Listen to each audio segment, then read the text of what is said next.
besar, yakni nama iman dan Islam, katakanlah alhamdulillah. InsyaAllah tuan-tuan sama-sama kita niat i'tikaf. Bismillahirrahmanirrahim. Nawaitul i'tikaf fi hadzal masjid sunnatan lillahi ta'ala. Alhamdulillah. Sambung lagi kita pada pagi ini dalam membicarakan kitab yang penuh dengan keberkatan ini, yakni kitab Ayyuhal Walad, wahai anakku yang tercinta, karangan Al-Alimul Allamah Al-Faqih Al-Usuli Al-Mujtahid Hujjatul Islam wa Barakatul Anam Abu Hamid Muhammad ibn Muhammad Al-Ghazali At-Tusi An-Naisaburi rahimahullahu ta'ala. Semoga Allah merahmati akan beliau, amin ya rabbal alamin. Melalui terjemahan almarhum Syekh Ahmad Fahmi Zamzam rahimahullahu ta'ala. Semoga Allah merahmati akan beliau, amin ya rabbal alamin. Dan kita bermohon kepada Allah Subhanahu wa taala agar dikurniakan kepada kita kefahaman serta kekuatan untuk kita beramal dengan isi kandung kitab ini. Dan mudah-mudahan Allah Subhanahu wa taala mengurniakan kepada kita istiqamah dalam beramal sehingga kita balik bertemu ke hadrat Allah Subhanahu wa taala. Amin ya rabbal alamin. Bismillahirrahmanirrahim. Qala al-musannif rahimahullahu taala wa nafa'ana wa iyyakum بعلومه وعلوم مشايخنا في الدارين آمين يا رب العالمين.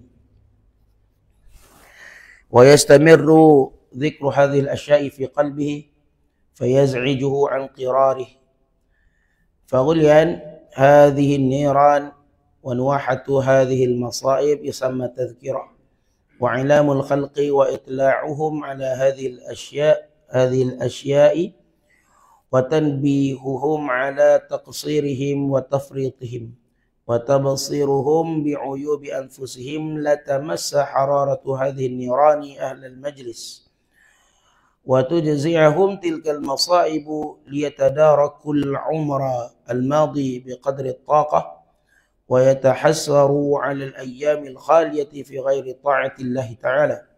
هذه الجملة على هذا الطريق تسمى وعظا. Kata pengarang, dan memberitahu hal yang seperti ini pada orang ramai dan menunjukkan mereka untuk memikirkannya dan menarik perhatian mereka ke atas ketaksiran dan kelemahan mereka dan mendedahkan keaiban yang ada pada diri mereka, supaya kepanasan aliran pemikiran itu dapat menyentuh hati mereka dan menggoncangkan kelekaan mereka.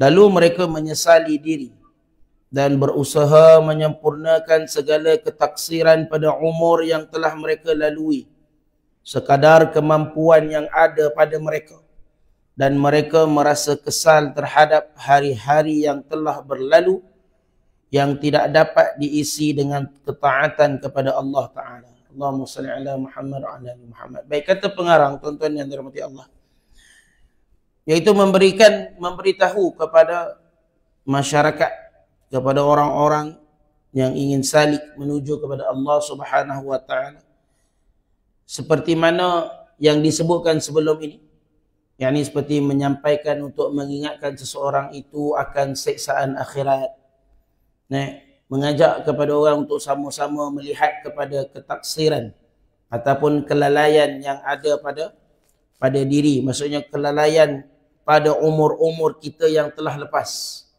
Umur-umur kita yang telah lepas, yang bukan ataupun tidak digunakan pada keredaan Allah Subhanahu wa taala.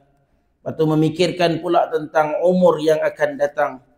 Adakah kita masih akan tetap berada di atas agama dan juga iman yang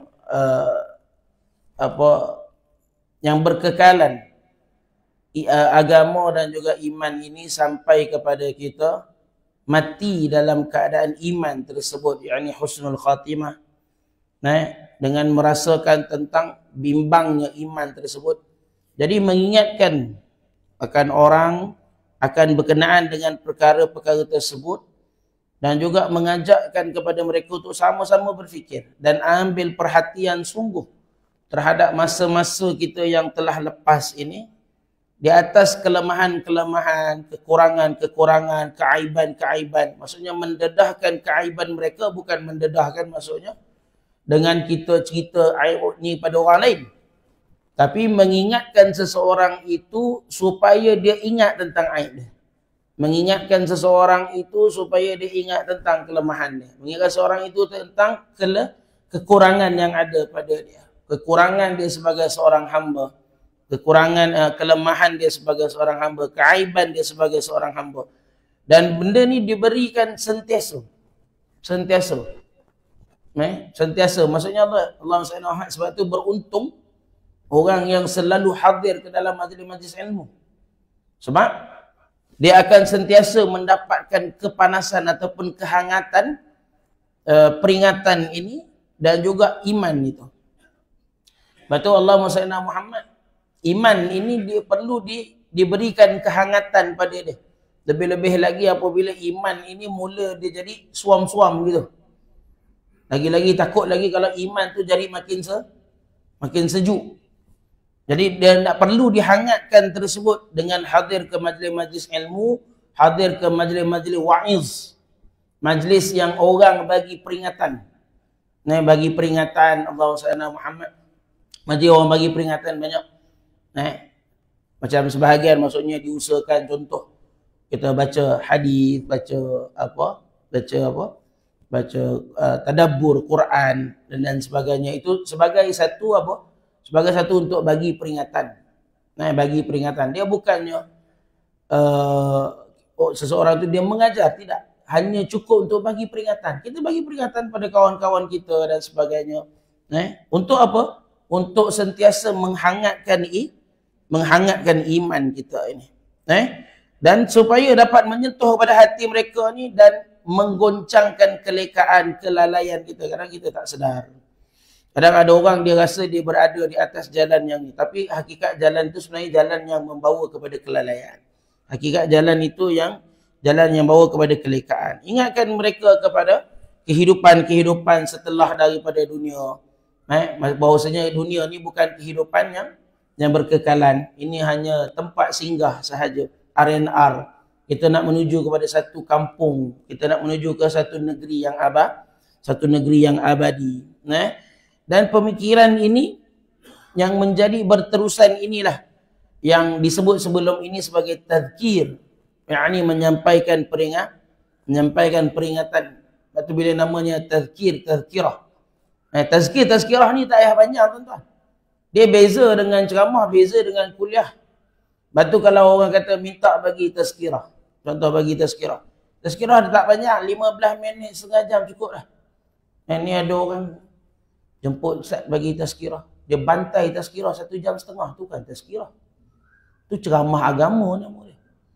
Kalau tazkirah ni dia pendek dan dia padat. Dia tak disyarah terlalu panjang. Tak cukup untuk bagi orang hangatkan iman, hadir kepada tempat-tempat yang baik, hadir ke majlis-majlis yang baik, majlis salat berjemaah, majlis ilmu, majlis zikir. Itu semua untuk tazkir ini untuk bagi orang hangat iman dia. Lalu sehingga mereka menyesali diri dan berusaha menyempurnakan segala ketaksiran. Benda ni tuan-tuan, kerja ni semua orang kena buat. Kerja ni memberikan peringatan, semua orang kena buat. Maksudnya bukan hanya tugas pendakwah saja, bukan hanya tugas penceramah, bukan hanya tugas ustaz, tak. Tugas semua. Kerana ia termasuk daripada sunnahnya baginda Rasul sallallahu alaihi wasallam. Nabi bila jalan nampak sahabat suka sangat, seronok sangat, bergelak ketawa dan sebagainya. Nabi sampai peringatan. Nabi kata apa? Kalaulah kamu tahu apa yang aku tahu, nescaya kamu akan banyakkan menangis dan kurangkan ketawa. Itu contoh gitu. Itu kan tazkir, peringatan. Ada tak Nabi cerita banyak-banyak? Tak. Tazkir dia ringkas saja. Nabi menangis sahabat dengar Nabi cakap macam tu.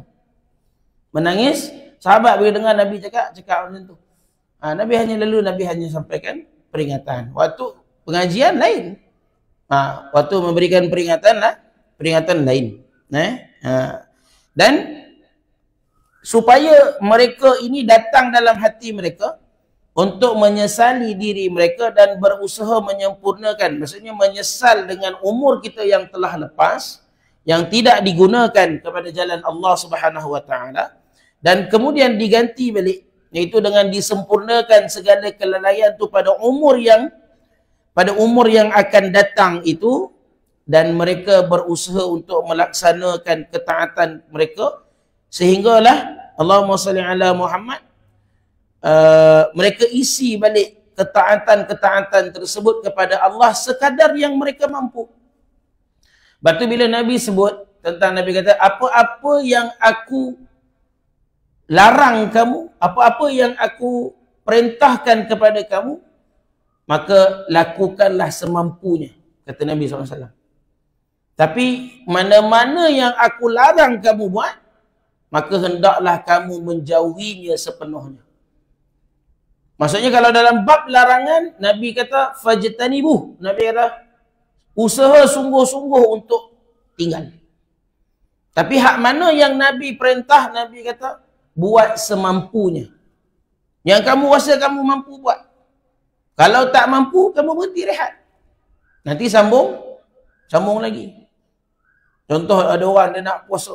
Contoh, nak puasa, tapi nak puasa hari-hari tak larat. Jadi dia pun puasa, sehari cuti, sehari puasa, sehari cuti. Sehari cuti tu sehari buka lah. Puasa hari-hari pun bukan sunnah. Makruh kalau puasa setahun tanpa berbuka. Makruh. Itu daripada segi ilmu fiqah lah. Dari segi fiqahnya begitu keadaan dia. Tapi ada orang kalau dia mampu, contoh, nak masuk bulan Rejab ni. Rejab, Sya'ban, Ramadan. Dan dia mampu untuk dia berpuasa selama sebulan dengan tujuan untuk dia didik nafsu dia. Tak ada masalah. Tak ada masalah, boleh. Ada orang dia kata, apa ni Nabi tak pernah puasa sebulan penuh melainkan Ramadan. Betul. Tapi ada tak Nabi larang untuk umat berpuasa selain Ramadan sebulan penuh? Ada tak? Nabi tak ada larang pula perkara tersebut. Jadi kalau seorang itu dia lebih mengetahui akan diri dia. Jadi kalau dia rasa dia nak tarbiyah diri dia, nak tarbiyah nafsu dia, dia nak puasa. Cuma tak payah puasa, jangan kalau setahun tak ada buka langsung, tak boleh. Raya kena ni. Raya kena cuti, raya tak boleh puasa. Tapi kalau contoh dia nak ambil 3 bulan, Rejab, Sya'ban, Ramadan, silakan. Sebab masing-masing apa? Mereka berada dalam, mereka sedar akan selama ini daripada umur-umur yang telah lepas, banyak yang dihabiskan, banyak yang telah digunakan untuk tidak mentaati perintah Allah Ta'ala. Kemudian mereka rasa insaf, mereka rasa menyesal dan mereka ingin perbaiki diri mereka, mereka nak didik nafsu mereka. Tak ada masalah. Buat, mana yang mampu buat. Kalau mampu bangun malam, salat 2 rakaat, salat 2 rakaat. Salat 2 rakaat. Tapi yang kita nak istiqamah setiap malam tu. Istiqamah setiap malam tu bangun 2 rakaat, bangun 2 rakaat, bangun 2 rakaat. Dia tak ada bila dia semangat kata je, aku nak bangun malam, aku nak semayang malam. Malam baca-baca kisah Imam Abu Hanifah, mayang 1000 rakaat satu malam. Lepas tu besok 1000 tahun tak bangun dah. Pun tak guna juga. Dia kena. Walaupun sebab tu qilla wa adamuha. Itu amal yang terbaik bagi kamu. Sedikit tapi berterusan. Sikit je buat tak banyak. Tapi berterusan. Kerana itu adalah lebih menjaga kepada kehangatan iman. Maka pekerjaan seperti ini dan cara yang kita terangkan tadi dinamakan nasihat. Dinamakan nasihat. Maka yang paling utama sekali sudah tentulah, orang yang memberikan nasihat itu paling utama dia menasihati dirinya lebih dahulu. Dan kemudian Allahumma salli ala Muhammad, daripada setiap amal ini bila disebutkan itu, maka jangan pernah kita berpada dengan amal tersebut. Jangan pernah rasa puas hati. Jangan pernah rasa cukuplah, ini aja amal aku. Bukan. Tapi satu orang Islam yang baik, Muslim yang baik, yang taat kepada Tuhannya, yang cintai Rasulnya, maka dia akan sentiasa berusaha menambahkan apa dia? Ilmu dan juga amal. Jangan tambah. Jangan pernah puas hati. Dalam bab ilmu, dalam bab amal, kena Kena ada sifat tamak. Kena ada sifat tamak. Tak boleh berpada sahaja. Sebab kita tak pasti amal yang mana yang akan matikan kita dalam husnul khatimah. Kita tak pasti amal mana yang akan masukkan kita dalam syurga. Kita tak pasti amal yang mana akan jauhkan kita daripada neraka. Kita tak pasti lagi. Dan kalau seandainya nanti kalaulah kamu berjaya sampai, maksudnya dengan amal itu kamu dapat mati dalam keadaan husnul khatimah. Tapi nanti bila tiba pada hari hisab, pada hari timbangan, kita tak pasti amal mana pula nanti yang akan disingkirkan, yang akan diusir. Kerana apa? Amal ni tak ikhlas. Amal ni bukan kerana Allah. Ini riak. Tolak. Akhirnya amalnya makin sikit. Dan akhirnya masuk dalam neraka Allah SWT. Maka sebab tu jangan pernah berpada dengan amal dan juga ilmu yang kita ada. Malah berterusan untuk kita terus menjaga kehangatan iman ini. Sama halnya dengan cara engkau memberitahu keadaan banjir yang sedang melanda rumah seseorang, sedangkan penghuni dan seluruh keluarganya masih berada di dalam rumah itu. Maka engkau hanya mengatakan, bahaya, cepat keluar, larilah daripada banjir. Apakah dalam keadaan begini kamu masih perlu memberitahu penghuni rumah itu dengan ibarat yang sulit-sulit dan kalimah yang susah-susah, ataupun dengan isyarat-isyarat yang sukar difaham? Sudah tentu engkau tidak mahu berbuat demikian, maka samalah halnya dengan seseorang yang memberi nasihat itu. Hendaklah ia menjauhi daripada ibarat yang sulit-sulit dan kalimah-kalimah yang susah-susah dan isyarat-isyarat yang sukar difahami. Allahumma salli ala Muhammad wa ala Muhammad. Yakni sebelum ni kita cerita tentang apa? Kita cerita tentang apa itu nasihat, apa itu memberikan peringatan. Dan di antara ciri-ciri nasihat ataupun tazkirah yang baik itu adalah dia tidak membebankan orang yang mendengar. Bukan hanya sekadar itu, termasuk dengan orang yang mengajar juga, dia tak perlu membebankan diri dia untuk menyampaikan sesuatu yang membebankan pendengar. Orang yang menyampaikan tak perlu nak susah-susah untuk beratkan diri dia. Dan begitu juga untuk orang yang mendengar, jangan sampaikan yang susah-susah, yang berat-berat. Ini nama dia akhlak. Beza dengan pengajian. Beza dengan pengajian. Tapi dalam memberikan nasihat, dalam memberikan tazkirah, maka inilah keadaan kondisi pemberi nasihat. Ketika mana mereka bersama dengan makhluk. Ibarat yang Imam Ghazali sebut, bila kita bagi nasihat ke orang, maksudnya seperti mana apabila berlaku banjir. Berlaku banjir, orang jiran masih ada dalam rumah. Kita akan bagi tahu mereka dengan bahasa yang paling mudah untuk mereka faham. Kita ketuk pintu dia, kita kata, air dah naik tinggi ni, banjir, cepat keluar, selamatkan apa yang perlu. Sudah, jelas dan faham. Dia tak perlu dengan kita bagi ibarat yang panjang-panjang pada mereka. Ketuk-ketuk pintu gitu, Assalamualaikum, Waalaikumsalam. Ketahuilah wahai saudaraku, bahawasanya hujan telah turun tanpa henti-henti, menyebabkan paras air naik tinggi. Dan saluran-saluran longkang semua tersumbat. Panjang tuan-tuan cerita dia. Lepas tu, dan marilah kita sama-sama menyelamatkan diri hujung-hujung. Kalau macam tu, tak sempat lari tuan-tuan. Terpaksa di atas bumbung dah. Tak sempat apa. Kereta hanyut dah. Kan? Allahumma salli ala. Kalau jadi macam kat Indonesia tu tuan-tuan, Allahumma salli ala Muhammad, kita menyaksikan bahawasanya apa tuan-tuan? Taatnya makhluk yang bernama air. Taatnya makhluk yang bernama air atas perintah Tuhan dia. Itu yang berlaku di Indonesia. Tuan-tuan tengok macam mana keadaan. Itu bukan lagi banjir air tuan-tuan, tapi gunung yang runtuh. Gunung yang turun, tanah yang turun sampai menyebabkan keadaan tu. Dan bagaimana lihat air itu pergi ke mana saja yang diarahkan oleh Allah Subhanahu wa taala. Ini makhluk yang paling antara makhluk yang paling taat sekali dengan Allah Subhanahu wa taala. Jadi ibarat gitu kita sebut.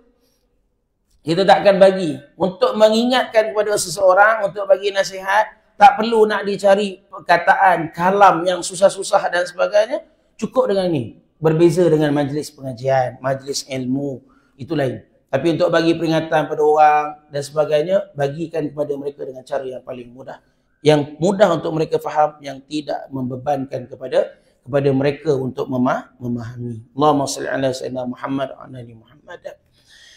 Kemudian yang seterusnya, wal qaslatu tsaniyah alla takuna immatuka fi wa'izika ay yan'ira al-khalqu fi majlisik wa yudhhiru al-wajh wa yashuqqu ath-thiyab liyuqala ni'mal majlisu hadha li'anna kullahu mailun ila dunya wa huwa yatawalladu min al-ghaflah. Baik. Yang kedua daripada apa? Yang kedua daripada perkara yang apabila kamu diuji oleh Allah ataupun kamu menjadi seorang pemberi nasihat. Kamu diuji oleh Allah dengan pekerjaan untuk menyampaikan tazkir, peringatan.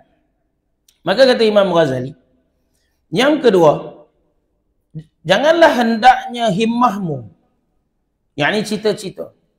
Jangan hendaknya cita-citamu dalam memberi nasihat itu supaya makhluk banyak berhimpun di dalam majlismu, atau supaya mereka menunjukkan perasaan yang sangat kagum dengan kebolehanmu, dan mungkin mereka akan mencari-cari pakaian, yakni dengan tidak sedar kerana terlampau asyik.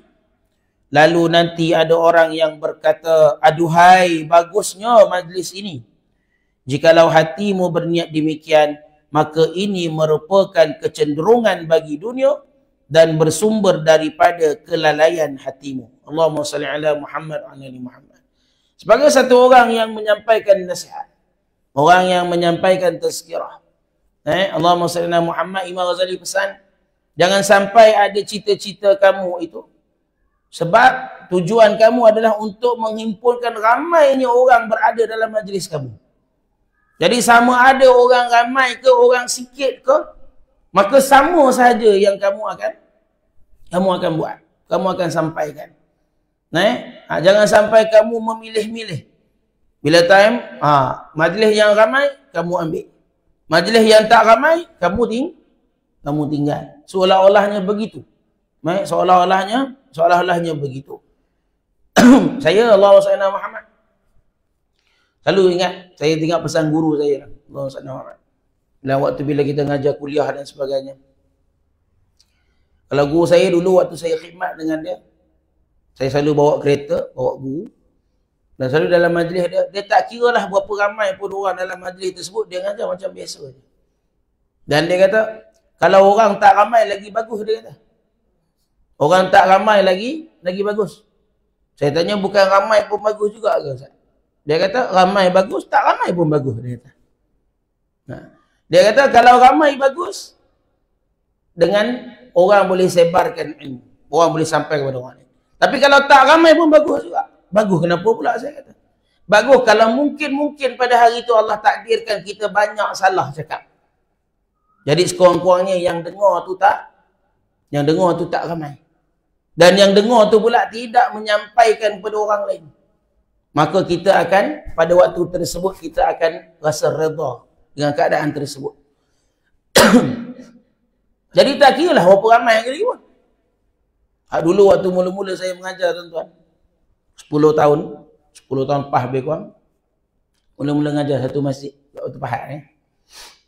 Masjid itu tak pernah hidup dengan majlis ilmu. Tiba-tiba waktu tu ada kesedaran daripada geng-geng anak muda ni. Jadi dia orang yang bawa datang majlis ilmu. Orang muda bawa datang majlis ilmu ke masjid, orang tua. Geng rakan muda yang bawa majlis ilmu ke masjid.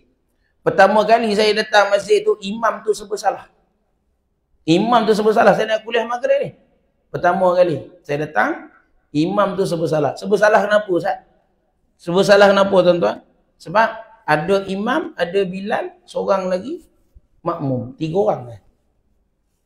Saya datang kuliah maghrib tu 3 orang dia. Imam, seorang lagi Bilal, seorang lagi makmum. Campur saya 4 orang je kuliah maghrib. Kuliah maghrib. 3 orang. Dan saya tak pernah give up. Saya tak pernah give up. Sampai sekarang saya ngajar masjid tu. Sampai sekarang. Sampai sekarang saya ngajar masjid itu lebih kurang hampir dekat 10 tahun. Dan sekarang kalau saya kuliah, biasa subuh. Subuh, maghrib tak payah cakap lah. Kalau subuh tu, standard lelaki perempuan dalam 60 hingga 80 orang. Sekarang. Allahumma salli ala Muhammad. Dan mula saya ajak dia orang, masa cakap, ambil pula guru-guru lain, saya kata. Ambil lagi guru-guru lain, supaya apa? Supaya beban tu bukan kat saya seorang. Letih juga, semua soalan nak kena jawab. Jadi saya cakap, bagi-bagi. Kan? Bila saya ngajar fiqah, jadi tanya saya soalan fiqah lah. Ada masalah tauhid, tanya dengan guru tauhid. Ada macam tu lah maksud dia, saya cakap. Kan? Jadi beban tu dibagi bersama. Alhamdulillah. Mereka pun mula mengambil guru-guru lain. Daripada kelas sebulan sekali, jadi sebulan 2 kali. Lepas tu jadi sebulan 4 kali. Dan akhirnya jadi 12 kali sebulan. Dengan masuk pula guru lain sekali kan. Allahumma salli ala Muhammad. Saya sendiri sebulan 4 kali. Dekat situ. Allahumma salli. Itu pun 2 kitab juga. Lebih kurang sini jugalah. 4 kali dibaca 2 kitab juga lebih kurang. Jadi saya ngajar di situ.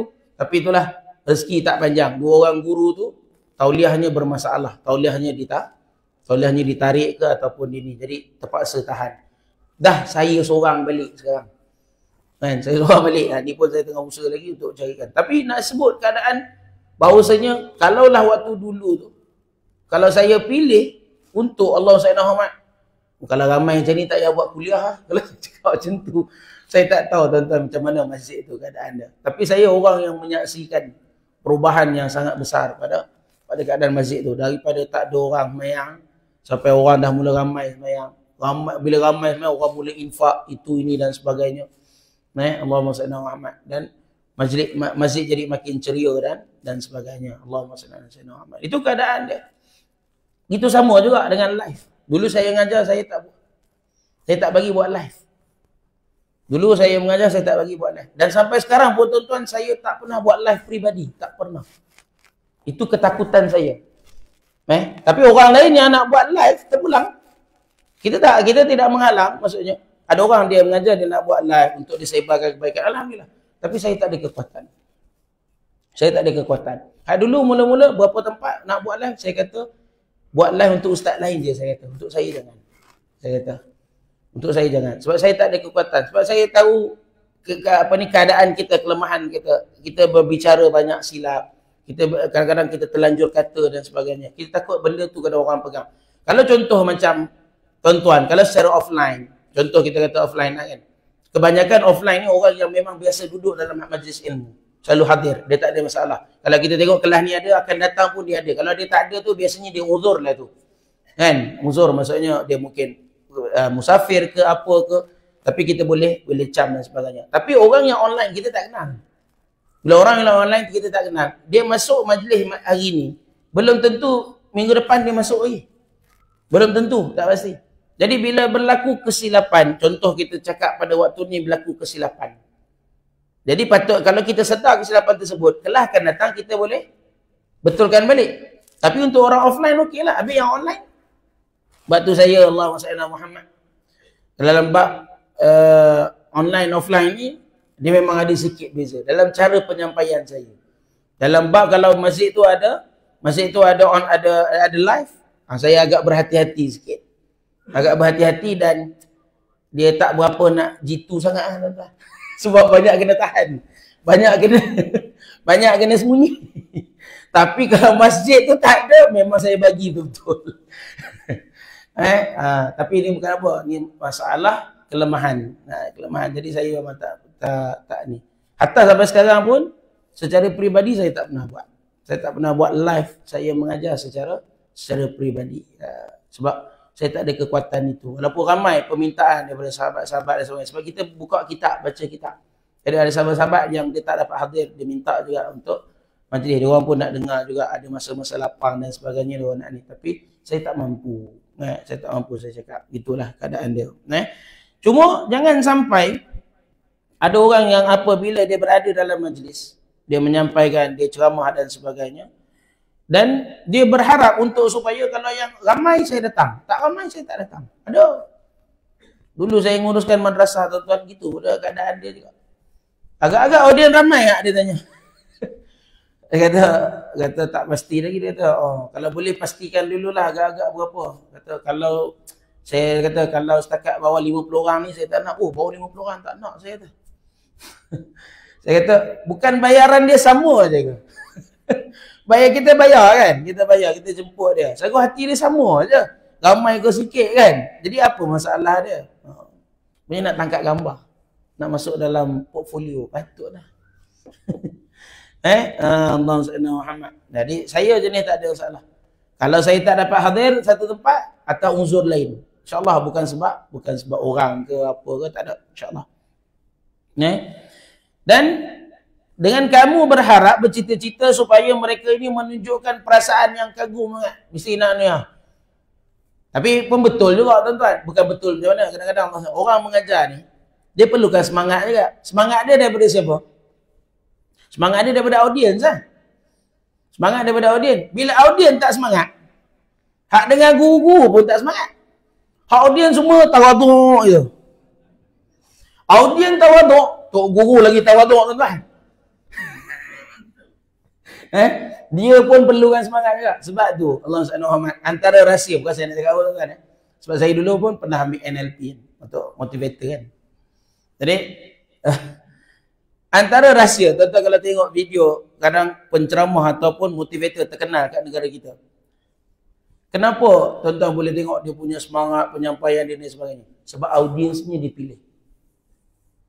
Tak majlis-majlis tu, audiensnya dipilih tuan-tuan. Bila audiens dipilih, maksudnya dia pilih orang-orang yang ada ni, ada semangat, ada ambil macam tu. Patut dia punya tu semangat. Cuba hak depan tu, dia pun pilih juga tuan-tuan. Bukan nak kata apa. Tapi kita mengajar ilmu agama Allah SWT itu tak boleh nak pilih. Sebab kita nak semua orang mendapatkan kefahaman yang sama. Kita nak semua orang mendapatkan ilmu yang sama. Gitu. Jadi cuma disebut dia kata Allah Sayyidina Muhammad, janganlah sampai kamu nak rasa mesti kamu nak orang tunjukkan rasa kagum dengan kebolehan dengan kamu, dan sampai supaya mereka ni Allah Sayyidina Muhammad jadi macam sonok sangat majlis ni. Jadi macam seolah-olah orang menggambarkan macam hebat sangat dia ni mengajar. Hebat sangat kesan daripada dia mengajar. Tapi hakikatnya bila orang balik ke rumah, orang lupa semua. Hakikat balik orang lupa semua. Jadi ini bukan tujuan untuk kamu mengajar. Sebab apa? Niat kamu daripada awal-awal lagi kamu dah letak kata. Maksudnya mesti nak dalam kamu mengulang kaji dalam apa ni? Sebab nak bagi orang tengok kamu dengan orang kamu rasa, wow, ustaz ni best. Wow, ni boleh panggil lagi. Wow, dia nak wow dia saja semua. Sebab apa? Niat daripada orang yang menyampaikan tu awal-awal lagi dah rosak. Dia bukan nak orang kagum dengan ilmu Allah Ta'ala, tapi dia nak orang kagum dengan kebolehan dia. Dia nak orang kagum dengan kemampuan dia. Ini bukan satu perkara yang baik. Jikalau hatimu berniat demikian, maka ini merupakan kecenderungan bagi dunia. Guru-guru yang, orang-orang yang mengajar ini, maka apabila dia cenderung supaya untuk orang lihat dia, keadaan dia. Allahumma salli ala Muhammad. Batu Allahumma salli ala Muhammad. Saya juga tuan-tuan. Maksudnya contoh kita kata dari segi pakaian lah. Contoh. Saya bukan nak ni. Tapi ada sebahagian keadaan yang orang cakap, kenapa ustaz tak pakai macam ni? Kenapa ustaz tak pakai macam ni? Kenapa ustaz tak pakai macam ustaz tu? Dia cakap macam tu dengan saya. Lepas tu saya kata, saya tak layak nak pakai macam dia. Contoh. Kenapa saya tak pakai jubah 2 lapis? Contoh. Kan? Bila ada para habaib, patadu ustaz dah pakai jubah 2 lapis. Kenapa saya tak pakai jubah 2 lapis? Sebab saya rasa saya tak layak nak pakai macam mereka.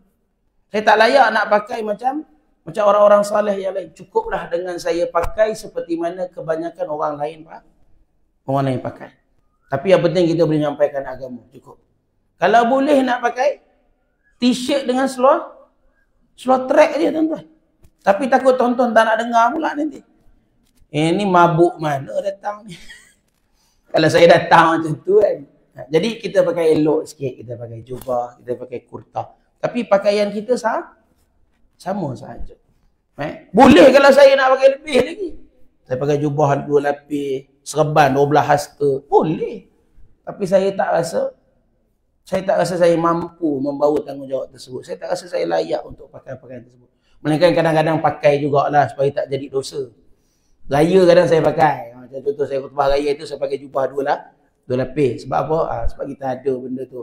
Tapi untuk pakaian biasa saya rasa saya tak mampu untuk pakai benda tu. Cukuplah dengan pakaian biasa. Maksudnya dengan kita pakai jubah. Lepas tu serban pun kadang pakai, kadang tak pakai.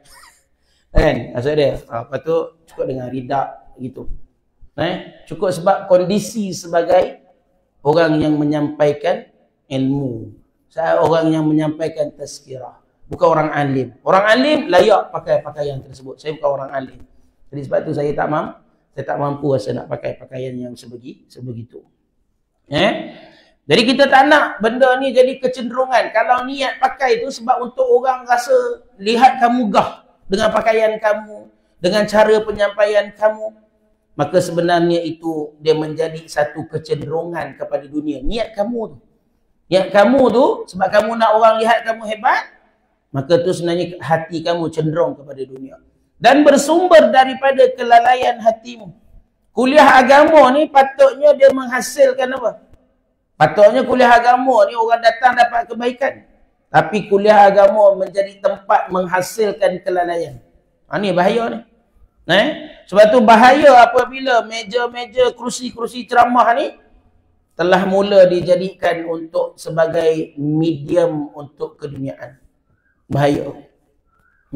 Bukan hanya ni tuan-tuan. Sebab bila cerita dunia, orang agama pun terlibat sekali dengan dunia. Orang agama pun terlibat sekali dengan masalah, dengan nafsu dunia. Tak terlepas. Tak terlepas benda tersebut.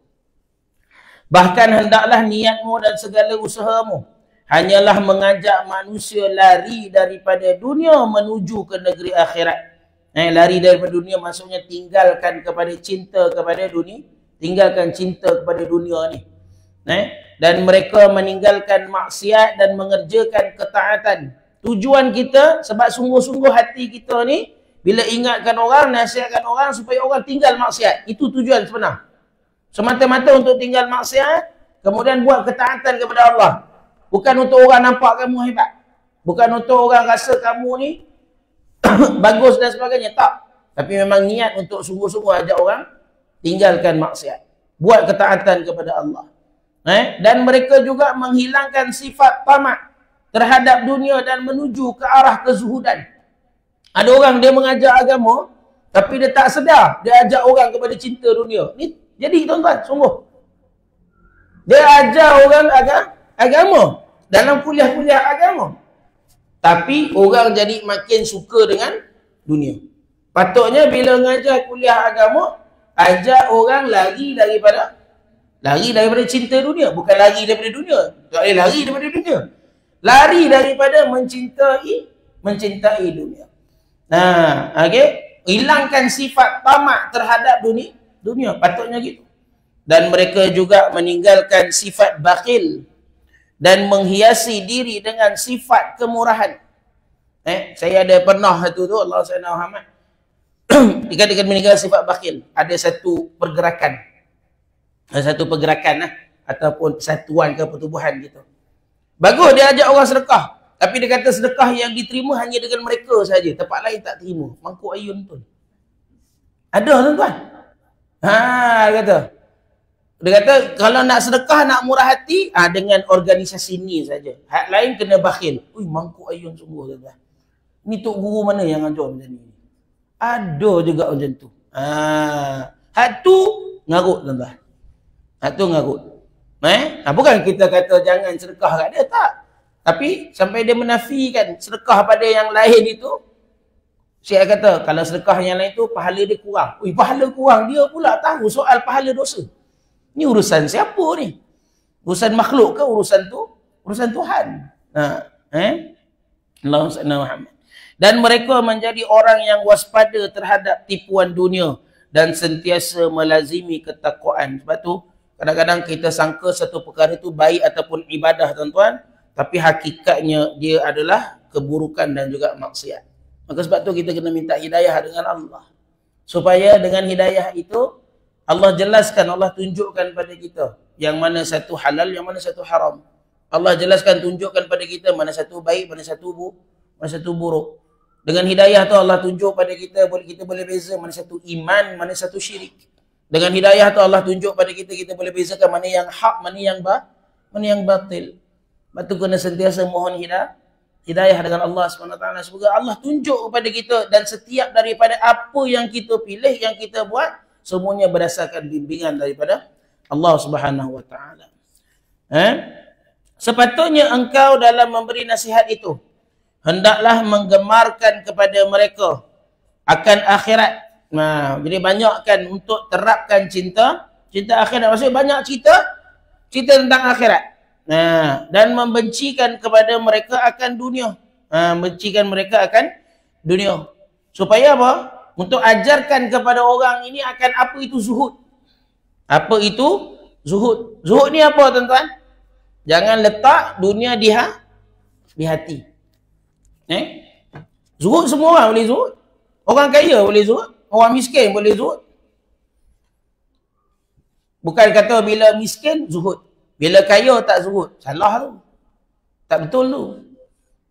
Orang miskin ramai yang tak zuhud. Sebab apa? Walaupun dia miskin, tapi dunia dia letak dalam hati. Maksudnya dia tak zuhud. Ajarkan kepada orang ni bahawasanya dunia ni tak ada nilai. Ajarkan, dan bukan hanya sekadar ajar saja, kena amal semua juga. Untuk tunjuk pada orang bahawasanya dunia ni tak ada nilai. Dunia ni tak ada nilai walau sikit habuk pun di sisi Allah SWT. Buktinya apa? Buktinya berlaku kiamat. Dunia tidak ada nilai di sisi Allah walaupun sebelah sayap nyamuk. Langsung tak ada. Sebelah sayap nyamuk itu lebih berharga di sisi Allah daripada dunia. Buktinya apa? Kiamat. Itu bukti dia. Sebab kalau dunia ini ada nilai di sisi Allah, walaupun sebelah sayap nyamuk, nescaya kiamat tak akan berlaku. Kalau benda ni nilai, berharga di sisi Allah, mahal di sisi Allah, kiamat tak akan berlaku. Tapi sebabkan dunia ni langsung tak ada nilai di sisi Allah walaupun sebelah sayap nyamuk, maka kiamat itu berlaku dan Allah menghapuskan keseluruhannya. Allahumma salli ala Muhammad. Jadi benda yang tak ada nilai ni hak yang kita kejar ni. Dan engkau ajarkan kepada mereka ilmu untuk mereka dapat beribadah kepada Allah dengan sempurna. Ajarkan kepada mereka ilmu supaya mereka dapat ibadah dengan sempurna. Ilmu fiqh. Maka ilmu fiqh kena sampaikan sungguh-sungguh supaya orang faham agama Allah. Lepas tu bila disebut dengan akhbirni anil Islam, kata Sayyidina Jibril AS kepada Nabi SAW, khabarkan kepada aku tentang Islam. Nabi sebut Islam itu apa? Nabi sebut Islam itu apa? Daripada syahadah sampai kepada mendirikan salat, berpuasa, zakat dan juga tunaikan haji. Maka ajarkan kepada mereka bagaimana cara beribadah sehingga ibadah mereka sempurna. Itu. Batu ilmu fardu ain tak boleh berhenti, tuan-tuan. Ilmu fardu ain tak boleh berhenti mengaji. Kita kena ingat Allah Subhanahu Wa Taala fiqh ibadah. Kalau contoh bila kita cerita tentang fiqh ibadah, 4 hak jadi fardu ain kita ni. Bermula daripada taharah, bersuci, kemudian salat, kemudian puasa, kemudian zakat, kemudian haji dan umrah. Ini wajib kena mengaji, wajib kena belajar sebab dia soal ibadah. Okay? Dan kemudian dia kata apa? Dan engkau tunjukkan kepada mereka jalan kezuhudan. Tunjukkan kepada mereka jalan untuk zuhud.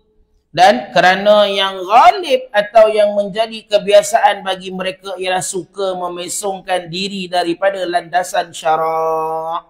Jadi kebiasaan manusia, kebiasaan kita ini suka melanggar aturan agama Allah Subhanahu Wa Taala. Itu kebiasaan kita. Itu tak boleh dinafikan. Dan mengerjakan perkara-perkara yang tidak diredai oleh Allah Taala. Yang kebiasaan manusia ini mereka buat perkara yang Allah tak redha. Ini pun memang benda yang lazim. Benda yang lazim dan benda itu perlu diubah dan memperosokkan diri ke dalam jurang akhlak yang hina.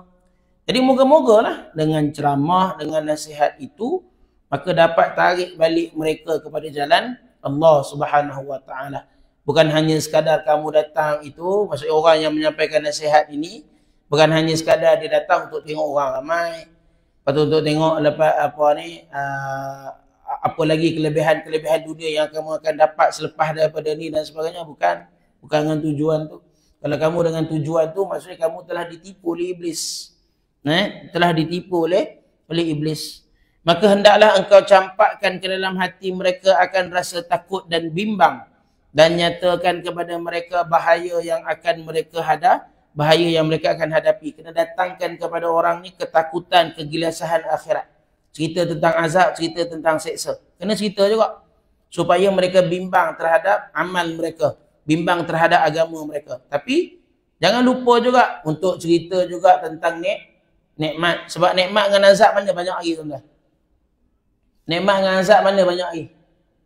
Nikmat banyak lagi. Nikmat banyak lagi. Sama juga bila cerita tentang benda yang haram. Kita cerita tentang benda yang haram, tapi benda yang halal banyak lagi tu. Betul tak? Kan? Contoh orang kata, rugi ya, arak haram. Contoh orang kata, kenapa?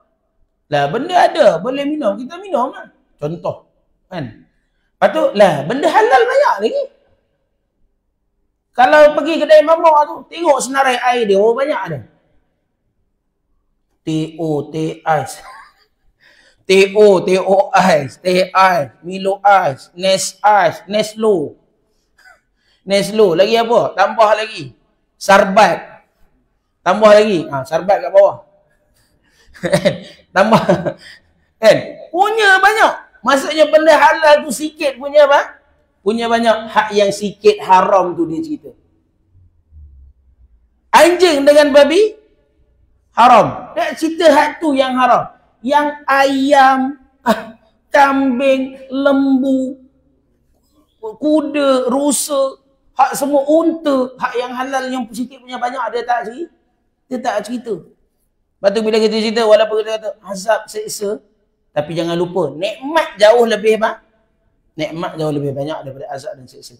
Ini tanda apa tuan-tuan? Tanda rahmatnya Allah. Tanda kasihnya Allah Subhanahu Wa Taala. Allahumma salli ala Muhammad.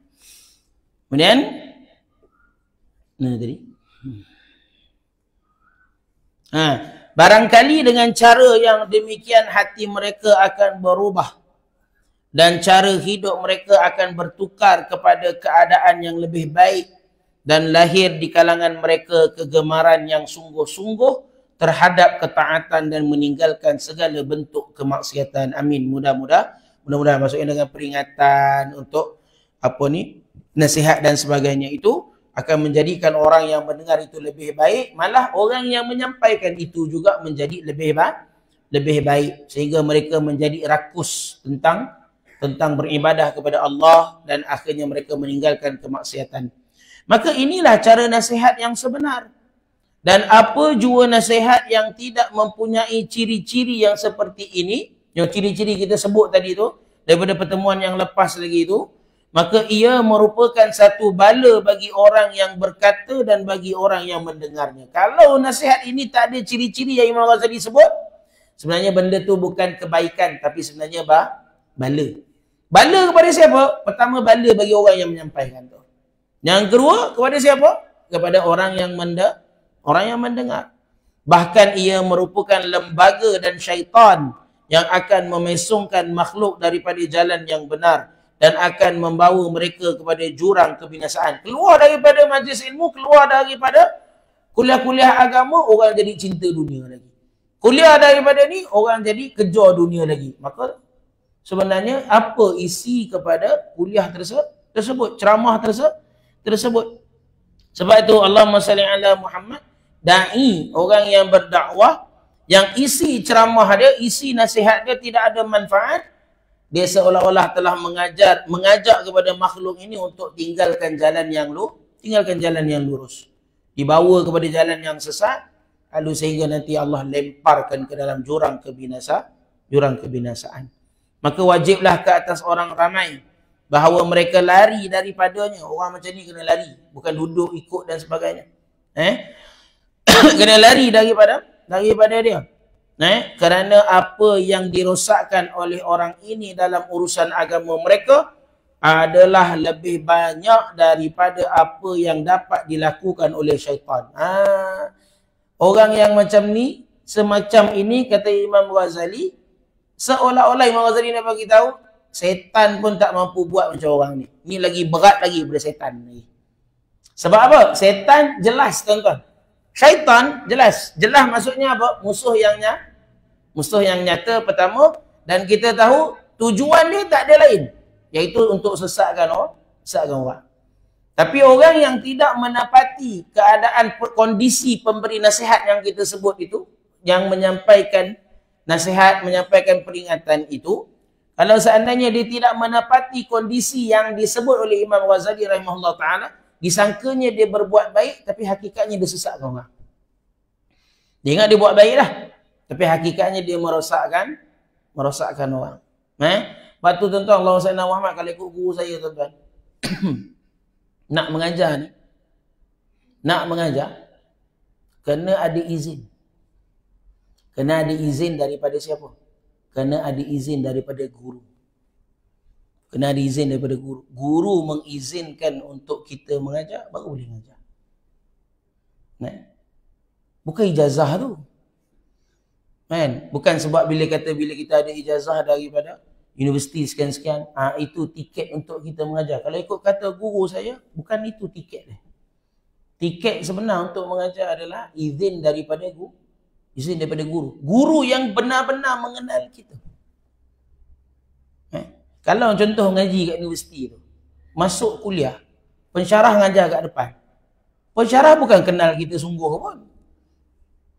Pensyarah bukan kenal kita sungguh pun. Kalau dia tanda kertas peperiksaan, dia pun bukan tengok pun nama tu siapa. Tapi izin yang sebenar adalah izin daripada guru yang kita bersuhbah dengan dia, yang kita melazimi dengan dia, duduk dengan dia, dia kenal akhlak kita, dia kenal perangai kita, dia tahu sejauh mana kefahaman kita terhadap ilmu dan sebagainya. Kemudian dia izin, dia kata balik dan ajar kepada orang. Ini izin sebenar.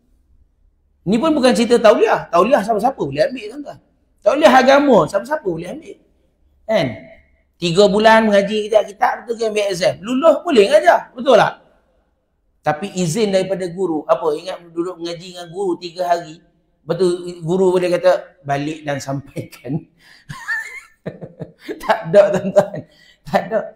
Melainkan kita duduk dengan guru pada satu tempoh yang lama.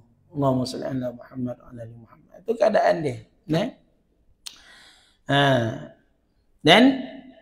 Dan barang siapa ada kekuasaan, maka wajiblah ia menurunkannya daripada atas mimbar. Orang-orang yang macam ni, dia nak kata apa? Dan barang siapa yang ada kekuasaan, maksudnya dia ada kuasa, maka orang-orang yang banyak menyesatkan orang ini, wajiblah ia kena turunkan daripada atas mimbar.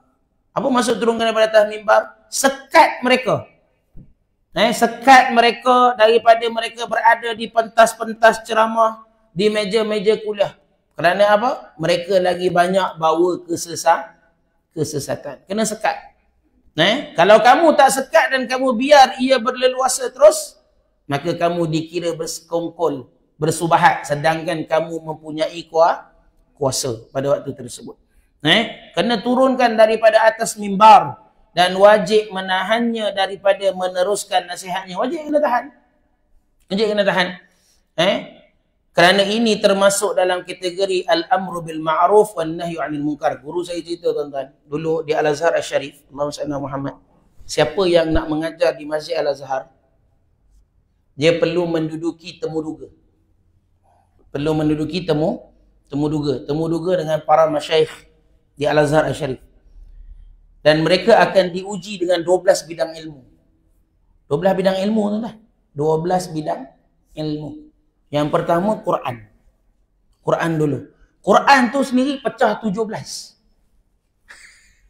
Ada nasih wal mansukh, ada istimbat, itu Quran saja pecah 17. Belum lagi baki sebelah lagi. Kok baki sebelah tu dengan dengan hadis, dengan mustalah hadis, dengan nahu, dengan saraf, dengan balaghah, dengan mantik, dengan al-bayan, dengan fiqh, usul fiqh, lepas tu tafsir, usul tafsir. Ada total ada 12 bidang ilmu. Kalau tak lepas 12 bidang ilmu tu tak dibenarkan mengajar. Tak dibenarkan mengajar dalam Masjid Al-Azhar Al-Sharif. Tak dibenarkan. Kalau mengajar juga nanti akan ditangkap, lalu dibuat apa? Dia akan diikat dan diletakkan di atas pedati yang ditarik oleh keldai, lepas tu dipasangkan sign, tanda, aku adalah orang gila, jangan ikut ajaran daripada aku. Sungguh tuan-tuan. Dan dia akan dibawa pusing seluruh kota Kahirah. Duduk atas tu. Ni hukuman yang diberikan kepada siapa? Orang yang menyampaikan ilmu tanpa izin. Maksudnya. Dan izin tu siapa? Diakui oleh para ulama. Al-Azhar Al-Sharif. Ni guru saya cerita pada waktu tersebut. Sebab guru saya antara orang yang dibenarkan, orang Melayu yang dibenarkan mengajar dalam Al-Azhar Al-Sharif. Tuan-tuan ingat dalam Masjid Al-Azhar tu semua orang guru Arab ke? Tak. Antaranya ada di kalangan orang-orang Melayu kita yang ilmu mereka ini diiktiraf oleh para ulama dan guru dan mereka dibenarkan mengajar. Seperti guru kita lain yang banyak mengajar di Masjidil Haram. Yang mengajar apa ni? Syekh Yasir Al-Fadhani. Syekh Daud bin Abdul Samad Al-Fatani, Syekh Ahmad Al-Fatani, Pak Dail, itu semua antara guru-guru pasal orang-orang Melayu kita yang mengajar di Masjidil Haram. Allahumma salli ala Muhammad. Jadi semua dulu tradisi itu dijaga dengan betul supaya apa? Ilmu yang disampaikan itu benar-benar tulen dan disampaikan dengan baik. Tuan-tuan boleh bayang ni, kena hurung macam pergi beragak maulid tu. Naik kereta keldai, betul orang tengok, aku orang gila, jangan ambil ilmu daripada aku. Itu kekal sampai mati tu. Allahumma salli ala Muhammad. Tu kalau buat macam tu hari ni tuan-tuan, ini zalim, ini menyesat kebebasan bersuara. Macam-macam orang cakap. Masalah agama dia kena ketat sikit. Allahumma salli ala Muhammad wa ala ali Muhammad. Boleh tuan-tuan sekalian Jadi itulah yang sempat kita kongsikan pada pagi ini. Allahumma salli ala Muhammad. Dan insya-Allah kita akan sambung lagi pada pertemuan yang seterusnya. Masih ada lagi dua perkara yang perlu ditinggalkan sesuai daripada apa yang disebutkan oleh Al-Imam Al-Ghazali rahimahullah taala. Jadi cukup dulu setakat itu untuk pagi ini. Mudah-mudahan apa yang saya sampaikan ini bermanfaat dan seterusnya kita boleh amalkan dan sampaikan pada orang yang tidak ada dalam majlis ini insya-Allah. Wallahu wa rasulihi wa syai'i a'lam. Bismillahirrahmanirrahim. Allahumma anfa'na bima 'allamtana 'allimna ma yanfa'una wa zidna 'ilma. Allahumma ja'alna jam'ana jam'an marhuma wa tafarruqana tafarruqan ma'suma la taj'alna la syaqiyyan wa la matruda.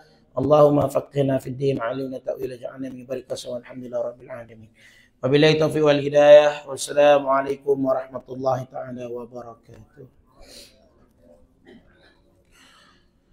Allahumma salli salatan kamilatan wa sallim salaman tamman ala sayyidina Muhammadin alladhi تنحل به العقد وتنفرج به الكرب وتقضى به الحوائج وتنال به الرغائب وحسن الخواتيم ويستسقى الغمام بوجهه الكريم وعلى آله وصحبه في كل لمحة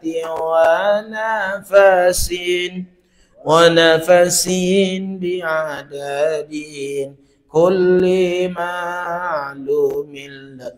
اللهم صل وسلم وبارك عليه وعلى آله.